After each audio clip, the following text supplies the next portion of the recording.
আসসালামু আলাইকুম। আমি মোহাম্মদ পারভেজ বলছি ইতালি থেকে। আজকে একটা টপিক নিয়ে কথা বলতে চাই। সেই বিষয়টা হচ্ছে আল কোরআনের দৃষ্টিতে দার্শনিকভাবে সৃষ্টির রহস্য কী। সৃষ্টির কিছু রহস্যের ক্ষুদ্রতম একটি অংশ আজকে আমার এই সংক্ষিপ্ত আলোচনার মাধ্যমে তুলে ধরার চেষ্টা করব। তো আর কথা না বাড়িয়ে শুরু করি মহান আল্লাহ তাআলার নামে, পবিত্র কোরআনের সূরা ফালাক দিয়ে। বিসমিল্লাহির রহমানির রহিম। শুরু করছি মহান আল্লাহ তাআলার নামে, যিনি রহমান এবং রাহিম। সূরা আল ফালাক। সূরা আল ফালাকের প্রথম বাক্যটি হচ্ছে কুল আউযু বিরাব্বিল ফালাক। এই বাক্যটা দেখতে অনেকটা ছোট এবং রিসাইট করা অর্থাৎ তেলাওয়াত করতেও এই বাক্যটা অনেক ছোট, কিন্তু এর মধ্যে জ্ঞানের একটা বিশাল সাগর লুকিয়ে আছে। আজকে সেই জ্ঞানের এই সাগর থেকে অতি ক্ষুদ্রতম কিছু অংশ আমার এই সংক্ষিপ্ত আলোচনার মাধ্যমে তুলে ধরার চেষ্টা করব। তো এই প্রথম আয়াত কুল আউযু বিরাব্বিল ফালাক, এটার অর্থ হচ্ছে কুল অর্থ হচ্ছে বলুন, আউযু অর্থ হচ্ছে আমি আশ্রয় চাই, বিরাব্বিল ফালাক রাব অর্থ হচ্ছে প্রতিপালক, ফালাক এটার অর্থ হচ্ছে, এই ফালাক শব্দটার অর্থ নিয়ে তাফসীরকারকদের মধ্যে আসলে অনেক মতভেদ এবং মতপার্থক্য রয়েছে।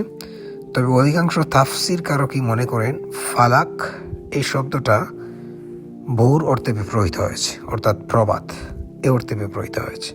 তাহলে আমরা এটার যদি সরল অনুবাদ করি তাহলে এটার অর্থ দাঁড়ায় বলুন আমি আশ্রয় চাচ্ছি প্রভাতের রবের নিকট। এই হচ্ছে সরল অনুবাদ। এখন আমরা আজ আমাদের আলোচনার মূল বিষয়টা হচ্ছে আজকে দার্শনিকভাবে সৃষ্টির কিছু রহস্যের ক্ষুদ্রতম একটা অংশ তুলে ধরা। তো আমরা ইসলামী দার্শনিক ফখরুদ্দিন আল রাজি ওনার একটা মতবাদ নিয়েই আমরা শুরু করি আলোচনাটা। উনি বলেছেন আল ফালাক এই শব্দটার অর্থ হচ্ছে দৃশ্যমান অবস্থা থেকে অদৃশ্যমান অবস্থা থেকে দৃশ্যমান অবস্থায় কোনো বস্তু বা যতগুলি সৃষ্টি আল্লাহ তাআলার আছে তা যখন বের হয়ে আসে, এটাই হচ্ছে ফালাক।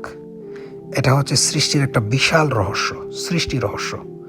অর্থাৎ এর উদাহরণ হিসাবে আমরা নিতে পারি মাতৃগর্ভ থেকে সন্তান যখন পৃথিবীতে আসে, এটা হচ্ছে ফালাকের একটা উদাহরণ। যখন একজন ব্যক্তি অর্থাৎ সে যখন তার জন্মেরও পূর্বের অবস্থা, আল্লাহ পাক পবিত্র কোরআনে বলেছেন সূরা দাহরে যে মানুষের জীবনে কি এমন কোনো সময় অতিবাহিত হয়নি যখন সে উল্লেখযোগ্য কিছুই ছিল না। অর্থাৎ মানুষ যখন কিছুই ছিল না, এই মহাবিশ্ব যখন কিছুই ছিল না, একদম জেরো বলতেও যখন কিছুই ছিল না, ওই অবস্থা থেকে যখন একটা দৃশ্যমান অবস্থায় আসছে, এটাই হচ্ছে ফালাক। এটা হচ্ছে দার্শনিক ফখরুদ্দিন আল রাজি ওনার মতামত। এখন আমরা যদি পুরো সূরাটা স্টাডি করলে আমরা দেখতে পাই দার্শনিক এবং প্রখ্যাত মুফাসসির আল্লামা ফখরুদ্দিন আল রাজি ওনার এই বক্তব্যটা পুরোটা সূরার সাথেই সামঞ্জস্যপূর্ণ।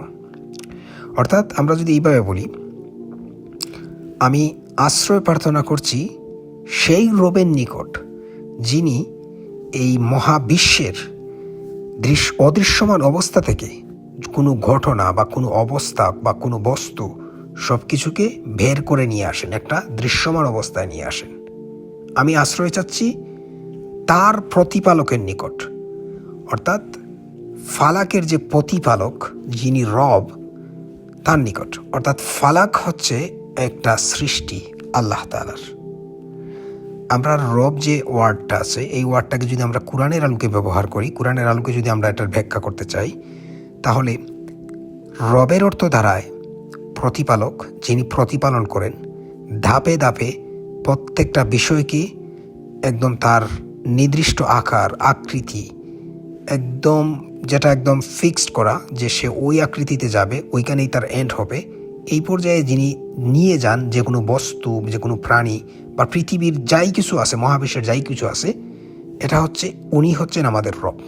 অর্থাৎ রবের কাজ হচ্ছে প্রতিপালন করা, তাকে গাইডলাইন দিয়ে তার একদম নির্দিষ্ট ডেস্টিনেশনস যেখানে গিয়ে তার পতন হবে ওই পর্যন্ত তাকে নিয়ে যাওয়া। এটা হচ্ছে আমাদের পৃথিবী নামক যে গ্রহে আমরা বসবাস করি। এইখান থেকে যদি সংজ্ঞা নেই তাহলে রব অর্থ দ্বারা এইরকম। আবার যদি আমরা একদম মহাবিশ্বকেন্দ্রিক যতটা জগৎ আছে, ইহকালীন এবং পরকালীন যত জগৎ আছে, প্রত্যেকটা জগৎ অনুসারে যদি রবের অর্থ ধরি তাহলে এটা হবে রব হচ্ছেন উনি যিনি প্রতিপালন করবেন। একদিন মৃত্যু হবে, মৃত্যু হওয়ার পরেও একদিন আমাদেরকে তার নিকট প্রত্যাবর্তন করতে হবে। তিনি হচ্ছেন আমাদের মালিক, তিনি হচ্ছেন আমাদের প্রভু, তিনি হচ্ছেন আমাদের সব, তিনিই রব।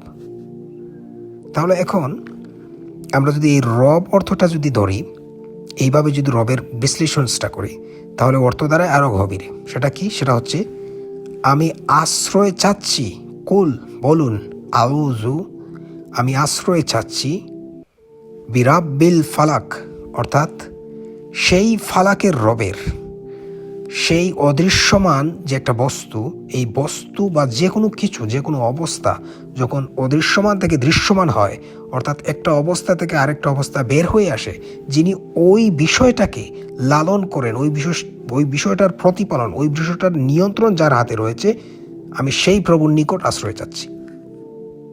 এর অর্থধারায় অনেক সুগভীর। এরপরে যে বাক্যটা আছে সূরা আল ফালাকে, সেটা হচ্ছে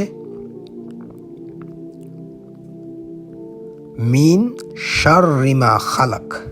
এটার অর্থ দাঁড়াচ্ছে মিন শার, অর্থাৎ মিন অর্থ হচ্ছে থেকে, শার অর্থ হচ্ছে ক্ষতি, অর্থাৎ মিন শাররি অর্থাৎ ক্ষতি থেকে, মা খালাক, মা খালাক, মা দিয়ে একদম পুরো, অর্থাৎ ইংরেজিতে আমরা যেটা বলি দ্য আর্টিকেলস, অর্থাৎ দ্য নেশনস, আমরা যদি এরকমটা ইংলিশে বলি তাহলে একটা পুরো জাতির মধ্যে যা কিছু আছে সবকে বোঝানো হচ্ছে। তো এইরকমই আল্লাহ ওইখানে বলছেন মা খালাক। এটার অর্থ দ্বারা এরকম যে যত সৃষ্টি আল্লাহ পাকের আছে, সমস্ত সৃষ্টির ক্ষতি থেকে আমি আল্লাহ পাকের নিকট আশ্রয় চাচ্ছি, রবের নিকট আশ্রয় চাচ্ছি। অর্থাৎ যিনি ফালাকের প্রতিপালন করেন, ফালাকের ক্ষমতা যার হাতে, এই মহাবিশ্বের সৃষ্টি রহস্যের যে একটা বিশাল একটা রহস্য, ওইটার ক্ষমতা যার হাতে, আমি সেই রবের নিকট, যিনি আবার যত সৃষ্টি রয়েছে সব কিছুর রব, ওই রবের নিকট, উনি আমারও রব, আমি আশ্রয় চাচ্ছি। এরপরে আল্লাহ পাক রব্বুল আলামিন 3 নম্বর আয়াতে বলছেন ওয়া মিন শাররি গাসিকিন ইজা ওয়াকাব। এটারও বিশাল ওয়ার্ড। এখানে আল্লাহ পাক বলছেন এবং, ওয়া অর্থ হচ্ছে এবং, মিন শাররি অর্থাৎ হচ্ছে ক্ষতি থেকে, ওয়া মিন শাররি অর্থাৎ হচ্ছে ক্ষতি থেকে, গাসিকিন অর্থাৎ হচ্ছে অন্ধকার, ইজা ওয়াকাব অর্থাৎ হচ্ছে এমন অন্ধকার, ইজা যখন, ওয়াকাব এটা পূর্ণতা পায়, অর্থাৎ একটা অন্ধকার যখন গভীর হয়, সেই অন্ধকারের ক্ষতি থেকে আমি মহান রবের, যিনি এই ফালাকের প্রতিপালক, আমি ওনার নিকট আশ্রয় যাচ্ছি। এখন আমরা অন্ধকারের ক্ষতি বলতে কি বুঝি, আর কোরআনে অন্ধকার বলতে আসলে কি বোঝানো হয়েছে? আমরা যদি কোরআন থেকে এই কোয়েকশনের উত্তর খুঁজতে চাই তাহলে এটার অর্থ দাঁড়াবে এরকম। আল অর্থাৎ হচ্ছে, এটার অর্থ দাঁড়াবে এরকম, আল লাইল, লাইল কথার অর্থ হচ্ছে রাত। আল্লাহ পাক পবিত্র কোরআনে এটা বলছেন যে রাত হচ্ছে আবরণ, অর্থাৎ রাতকে আল্লাহ পাক রব্বুল আলামিন আবরণ হিসাবে সৃষ্টি করেছেন। এটা হচ্ছে একটা আবরণ। এখন আবরণ বলতে আমরা কি বুঝি? আল কোরআনে আবার সূরা বাকারাতে এরকম বলা হয়েছে যে মানুষ যারা আল্লাহ পাকের যে বাণীগুলি আছে এগুলি থেকে যখন তারা মুখ ফিরিয়ে নেয়, এদের দৃষ্টিতে আবরণ পড়ে যায়, এরা দেখতে পারে না।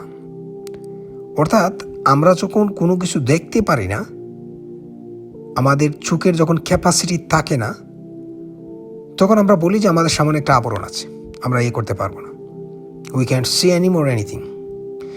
সো আমরা রাতকে আল্লাহ পাক রব্বুল আলামিন আমাদের জন্য আবরণ হিসাবে তৈরি করেছেন, কিন্তু এর বাহিরেও অন্য আরেকটা জগৎ আছে যেটা আমরা দেখতে পারি না, রাতে সক্রিয় হয়। এখানে আল্লাহ পাক রব্বুল আলামিন ন্যাকটার্নাল ক্রিয়েচার সম্পর্কে আল্লাহ বলছেন, অর্থাৎ নিশাচর প্রাণী বা নিশাচর, অর্থাৎ যারা রাতে এই পৃথিবীতে করে একটা জগতের করে, তাদের রাজ্য কায়েম করে, সেই জগৎগুলি সম্পর্কে আল্লাহ পাক রব্বুল আলামিন এই আয়াতে বলছেন। অর্থাৎ মিন শাররি মা খালাক, আল্লাহ বলছেন যে যত ক্রিয়েচার আছে সব ক্রিয়েচার থেকে আল্লাহর, যিনি আমাদের রব, যিনি ওই ক্রিয়েচারগুলিরও রব, যিনি প্রতিপালন করেন, এই সব কিছু থেকে আমি আল্লাহ পাক রব্বুল আলামিনের নিকট আশ্রয় যাচ্ছি। এখন আল্লাহ পাক রব্বুল আলামিন এখানে তার যে ক্রিয়েচারগুলির কথা বলছেন, ক্রিয়েচারগুলি হচ্ছে ওইখানে ওই সব ক্রিয়েচার যারা মানুষের ক্ষতি করতে পারে, ওই সব ক্রিয়েচারের কথা বলছেন।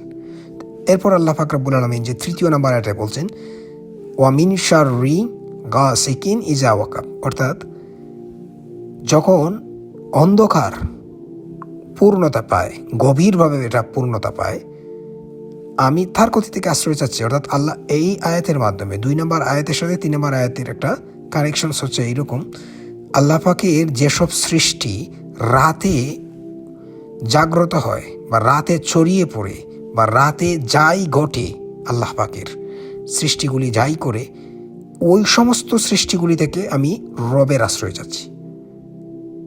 এখন ওই সমস্ত সৃষ্টি বলতে কি বোঝায়? এই সমস্ত সৃষ্টির কি কোনো দলিল বা কোনো উদাহরণ বা এক্সাম্পলকে আমরা হাদিসে পাই কিনা?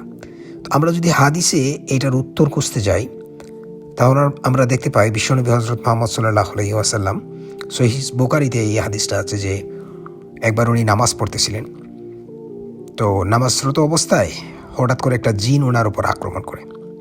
তো জিন যখন আক্রমণ করার পরে রাসূল সাল্লাল্লাহু আলাইহি ওয়াসাল্লাম আল্লাহ তাআলার সাহায্যে ওই জিনকে আটক করে ফেলেন। এবং রাসূল সাল্লাল্লাহু আলাইহি ওয়াসাল্লাম এটা বলছেন, যদি হযরত সুলাইমান আলাইহি ওয়াসাল্লাম আল্লাহর নিকট এই দোয়া না করতেন যে আল্লাহ আমাকে এমন ক্ষমতা দান করুন যে ক্ষমতা এর পূর্বে কোনো নবী বা কোনো মানুষকে দান করো নাই, যদি ওই দোয়া সুলাইমান আলাইহিস সালাম না করতেন, তাহলে ওই জিনকে রাসূল সাল্লাল্লাহু আলাইহি ওয়াসাল্লাম ধরে কিয়ামত পর্যন্ত মসজিদে নববীর খুঁটিতে বেঁধে রাখতেন। তো এই হাদিস থেকে আমরা দেখতে পাই যে জিন নামক যে একটা সম্প্রদায় আছে, এরা রাতে জাগ্রত হয় এবং এরা রাতে জাগ্রত হয়ে তাদের রাতেই তাদের উৎপাতটা বেড়ে যায় এবং মানুষের ক্ষতি করার চেষ্টা করে। এরপর আল্লাহ পাক আমরা হাদিসে আরও দেখতে পাই, রাসূল সাল্লাল্লাহু আলাইহি ওয়াসাল্লাম আরও এরকম বলেছেন, যখন সন্ধ্যা হয় তখন তোমরা তোমাদের শিশুদেরকে ঘরে রাখবা, কারণ ওই সময় শয়তানরা ছড়িয়ে পড়ে, এবং দরজাটা বন্ধ রাখবা, কারণ শয়তান যে বন্ধ দরজা এটাকে সে ওপেন করতে পারে না। It is not possible by the evils to open the door that has been closed with the name of Allah, অর্থাৎ আল্লাহ তাআলার নাম নিয়ে যে ডোরটা ক্লোজড করা হয়, অফ করা হয়, এই দরজাকে শয়তান করতে পারে না। তো এটা হচ্ছে আমাদের আল্লাহ রাসূল সাল্লাল্লাহু আলাইহি ওয়াসাল্লামের জীবনী থেকে রাসূল সাল্লাল্লাহু আলাইহি ওয়াসাল্লামের কিছু মহান বাণী, যেগুলিকে আমরা হাদিস বলি। এরপর আমরা হাদিসে আরও দেখতে পাই, রাসূল সাল্লাল্লাহু আলাইহি ওয়াসাল্লাম একবার হযরত আবু হুরায়রা রাদিয়াল্লাহু তাআলা আনহুকে জাকাতের মালের জন্য পাহারাদার হিসেবে নিযুক্ত করেছিলেন। জাকাতের মালের যে পাহারা, এই সময় ওইটা পাহারাদারি করার সময় হঠাৎ করে একটা শয়তান আবির্ভূত হয় মনুষ্য রূপে, এবং আবির্ভূত হওয়ার পরে ওইখানে সে কিছু খাবার সে চুরি করতে লাগলো জাকাতের মাল থেকে। তো ওইটা যখন সে চুরি করতে লাগলো, হঠাৎ করে আবু হুরায়রা রাদিয়াল্লাহু তাআলা ওটা উনি দেখতে পেলেন, দেখার পর ওই শয়তানকে উনি ধরে ফেললেন। তো ওই শয়তান বলল যে আমাকে যেতে দাও, আমি দরিদ্র, তাই আমি বাধ্য হয়ে এই কাজ করতেছিলাম। তো উনি ছেড়ে দিলেন। ছেড়ে দেওয়ার পরে উনি রাসূল সাল্লাল্লাহু আলাইহি ওয়াসাল্লামের নিকট গেলেন, ভোরবেলা গিয়ে ওই কাহিনীটা বললেন। তখন রাসূল সাল্লাল্লাহু আলাইহি ওয়াসাল্লাম এটা শোনার পরে বললেন যে সে ছিল একজন মিথ্যাবাদী, সে আবার আসবে, তুমি এখানে পাহারাদার হিসেবে নিযুক্ত করো, যদি সে আবার আসে আমার নিকট নিয়ে আসবে। তো সেম কাহিনী। এরপর যখন আবার সে আসলো, রাসূল সাল্লাল্লাহু আলাইহি ওয়াসাল্লামের কথা রাসূল সাল্লাল্লাহু আলাইহি ওয়াসাল্লাম যেভাবে বলেছিলেন, হযরত আবু হুরায়রা রাদিয়াল্লাহু তাআলা তাকে এভাবে আটক করার পরে রাসূল সাল্লাল্লাহু আলাইহি ওয়াসাল্লামের নিকট নিয়ে আসতে চাচ্ছিলেন, কিন্তু সে আবার অনেক কাকুতি মিনতি করে সে এবারও মুক্তি পেয়ে যায়। এরপর হযরত আবু হুরায়রা রাদিয়াল্লাহু তাআলা যখন রাসূল সাল্লাল্লাহু আলাইহি ওয়াসাল্লামের নিকট আসলেন, রাসূল আস্ক করলেন যে এটা এরকম কি কিছু হয়েছে কিনা। তখন উনি বললেন যে হ্যাঁ, সে আবারও আসছিল, আমি তাকে ছেড়ে দিয়েছি। তখন নবীজি বললেন সে ছিল একজন মিথ্যাবাদী, সে আবারও আসবে, তুমি যাও, সে যদি আসে তখন আমার নিকট নিয়ে এসো। তো পরের দিন রাত্রে সে আবার আসে। এবারও আবু হুরায়রা রাদিয়াল্লাহু তাআলা ওকে আটক করেন। আটক করার পরে বললেন যে এবার তোমাকে নিয়ে যাব। তখন সে অনেক কাকুতি মিনতি করে একটা শব্দ বলে, সেটা হচ্ছে যে আল কুরআনের আয়াতুল কুরসি, এটা যদি আপনি প্রতিদিন রাতে পাঠ করেন ঘুমানোর পূর্বে, তাহলে কোনো শয়তান আপনার কাছে আসতে পারবে না এবং কোনো শয়তান আপনার ক্ষতি করতে পারবে না। এটা জিনজাতিরা ভয় পায়। তো এই কথা বলার পরে হযরত আবু হুরায়রা রাদিয়াল্লাহু তাআলা ওই শয়তানকে ছেড়ে দেন। এরপর রাসূল সাল্লাল্লাহু আলাইহি ওয়াসাল্লামের নিকট যখন তিনি আসলেন, আসার পরে যখন এই ঘটনা বললেন, তখন রাসূল সাল্লাল্লাহু আলাইহি ওয়াসাল্লাম বললেন যে হ্যাঁ, এবার সে একটা সত্য কথা বলেছে।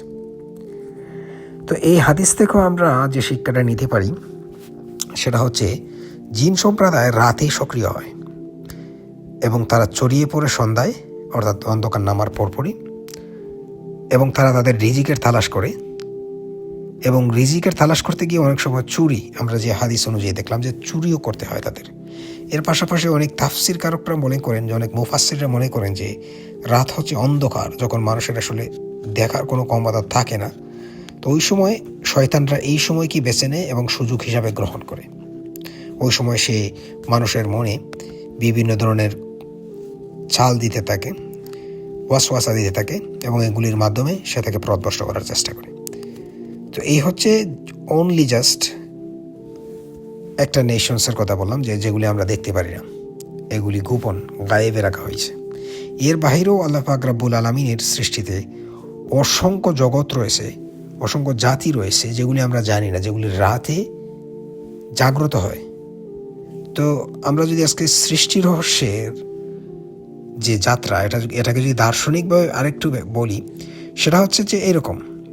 আমরা প্রথমে বলছিলাম আল ফালাক, অর্থাৎ হচ্ছে সৃষ্টির সেই ক্ষমতা সম্পন্ন রব, যার হাতে একটা অবস্থা থেকে আরেকটা অবস্থায় নিয়ে আসার ক্ষমতা যার হাতে,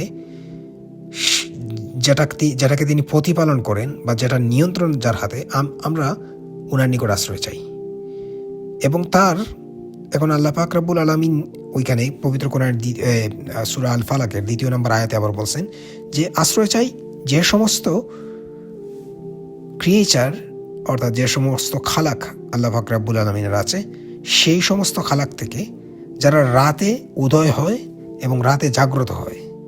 অর্থাৎ আমরা যদি এই সূরাটা পড়ি, আমরা হাদিসের ভাষ্য অনুযায়ী আমরা এটা জানি যে এই সূরাটা পড়লে কোনো শয়তান জিন বা কোনো মানুষ আমাদেরকে ক্ষতি করতে পারবে না, আমরা ক্ষতি থেকে বাঁচতে পারবো। তো এটা হচ্ছে সম্পূর্ণটা আল ফালাক, অর্থাৎ যার ক্ষমতা একমাত্র আল্লাহ পাক রব্বুল আলামিনের। একজন নেক বান্দা যদি এটা আমল করে, সেই আল ফালাকের প্রভু তাকে ডিফেন্স দেবেন, নিরাপত্তা দেবেন। তো এটার উদাহরণ আমরা মহাবিশ্বের যে পৃথিবী নামক একটা গ্রহ আছে, সেই গ্রহ থেকেই অসংখ্য উদাহরণ আমরা নিতে পারি। সেটা হচ্ছে যে গুহাবাসী আল কাহাফের যে ঘটনা, গুহাবাসী 309 বছর একটা গুহাতে ঘুমিয়েছিল, তারা জানতই না যে তারা কত বছর ঘুমিয়েছিল।